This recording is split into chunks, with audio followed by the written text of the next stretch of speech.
Good afternoon, welcome back to our channel. So nandito tayo sa Grupo Toyota Christmas Party, pero meron kasi tayong nakitang special na scooter. And ito kasi sa akin, itong Vespa is para sa akin ito yung top tier ng mga scooter.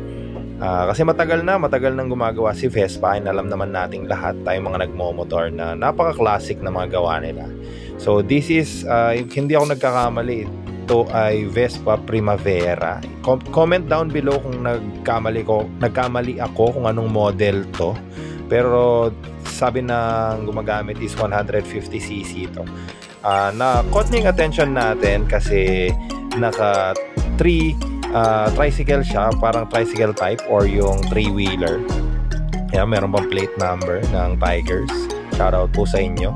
Napakabait na mga member niya yan. Kasi yung setup niya hindi yung parang dinikit lang. So talagang kumbaga pinag-isipan mabuti. And wala, para kasing lately nagagandahan ako sa mga to, kaya sinali natin siya sa vlog. Kasi parang napakaganda niyang gamitin sa bahay.